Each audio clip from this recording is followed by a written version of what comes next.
xarunta gobolka Sanaag halkaas oo ay ka socoto qabanqaabada iyo sidoo kale gogosha loogu magac daray gogosha nabadda ee gobolka Sanaag.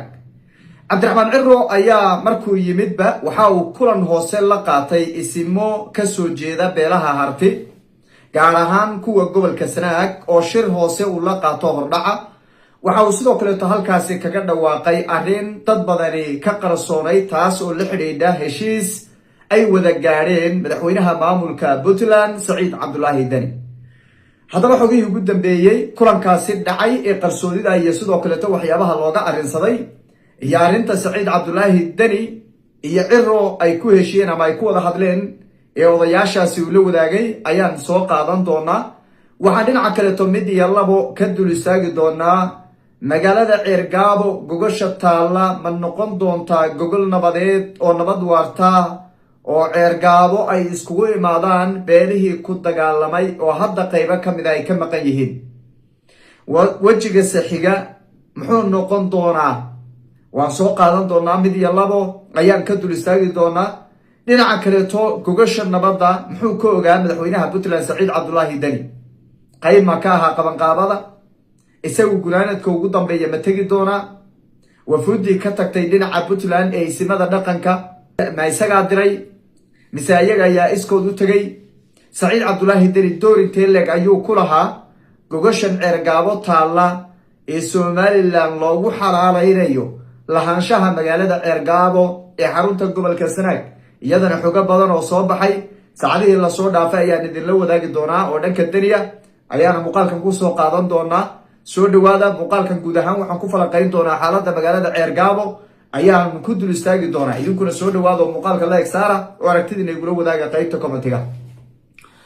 aan ku bilaabe madaxweynaha maamulka Somaliland Cabdiraxmaan Ciro ayaa ka soo degay oo gaaray magaalada Ceergaabo isagoo huwisan go-i shaalka haya caddaa ama kafankii caddaa ee Ceergaabo waayihii ugu dambeeyay odayaasha dhaqanku ay qabeen.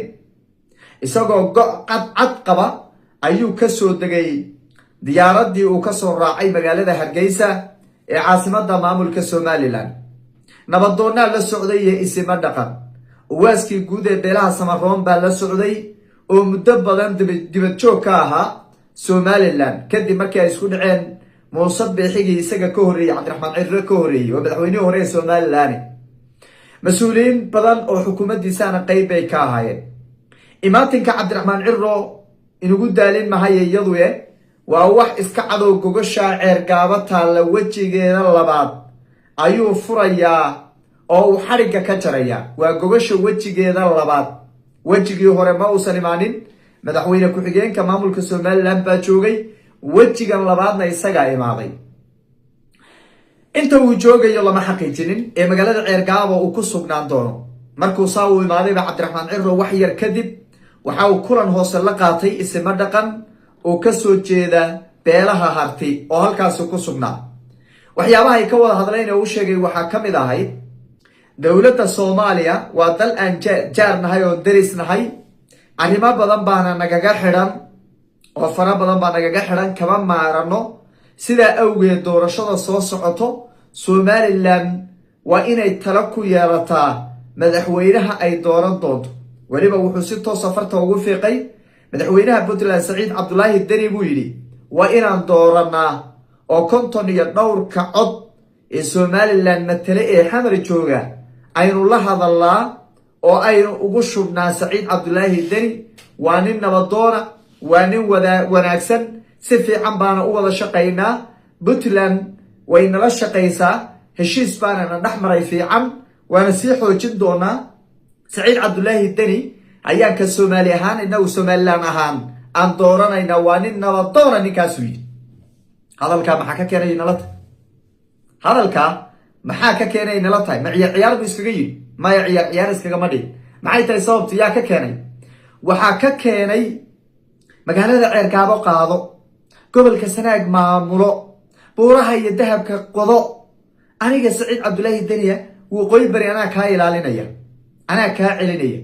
maamulka waqooyi bari la leeyahay anaa waan la wada dagaalanaba aan iska celino isimada dhaqanka ugu waaweyn baan kuu soo diri dalka gacantan kuu gelin horey u soco shaqaysa baa lagu yidhi ninka la yidhaha cabdiraxmaan ciro saciid cabdulaahi deni baa ku yidhi odayaashan hadda uu la shirayo waa odayaashii deni uu ugu yeedhay magaalada boosaaso ee xarunta gobolka bari halkaa uu kula shiray weye qaybtii uu la shiray un weeye qaybtan magaalada ceergaabana tagtay deni iyo marka odayaashan way sogaayeen door muhiimuna deni ka qaatay odayaashaa tagay magaalada ceergaabo waa xaqiiq deni door muhiimuu ka qaatay odayaashan isagaa diray isagaa suldaan saciid tag yidhi isagaa odayaashii ka horreeyey oo hordhac ahaa diray isagaa sagootiyey dhaqaale soo siiyey war-odda wuxuu yidhi anigana iga qaato cirana ka qaato oo noolaada oo wuxuu yidhi gogasha taga oo nabadda fidiya nabadda waxaweye qaata oo waxaweye puntland iyo somalilan heshiis bay galeene heshiiskay galeen qayb ka noqda waxaan waqooyi bari laleeyahay iyo xasan u watay maxaa idinka gala idinka iyo dhulbaante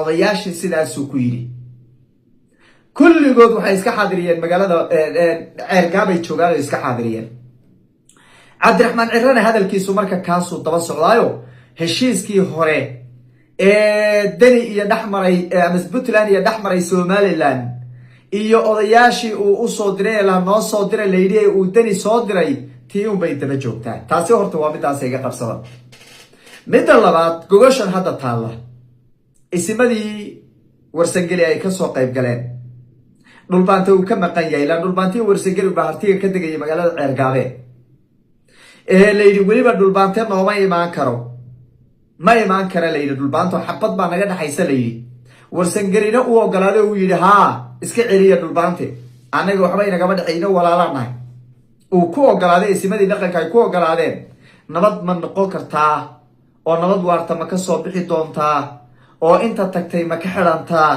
oo magaalada ceergaabo amni ma noqon kartaa maya magaalada ceergaabo amnigeedu waa ka wen yahay waxa la yidhaahdo oday dhaqan oo meel taagan waa arrin ku xidhan qadiyad waa arrin ku xidhan masiir ummadeed waa arrin ku xidhan mustaqbal bulsho ku xidhan weye intaana waxaa hogaaminaya generationka maanta jira ee dhallinyaradaaba hogaaminaya isin dhaqan baan hogaamin karin oday dhaqameed baan hogaamin karin siyaasi danley oho mishaarkiisa ilaashadaan go-aamin karin hadday siyaasi iyo isim iyo oday iyo wax go-aamin karaan dhulbaante iyadoo madaxda ugu sarraysa ku jira somalilan ku jira ayay intay dagaal qaadeen bay ciidanka iska saareen bay haddana maamul risteen ilaa iyo haddana way nool yihiin oo way dhaqmayaan oo waa maamul jira oo maamul goboleeda weye marka waxa weye arrintan masiiriga waxa weye qadiyadda ma soo goyn karaan in cabdisalaan iyo ninka la yidhaahdo nimanka odayaasha kaleete qaydadka cadcad ma soo goyn karaan waa arrin bulshada dhan u dhaxaysa nimankii dhallinyarada ahaa ee shalayto iyo wiilashii gabdhihii iyo wiilashii geesiyaasha ahaa ee shalayto yidhi calankiinaas argagixisada meesha kama taagnaanaya somalilanay annagana kaanada hoos loo qarqarin mahayo ee diiday bannaankay weli taagan yihin wax ka hooseeya in calankooda calanka somalilan uu la garab noqdo ama ka dheeraada mooyaan wax ka hooseeya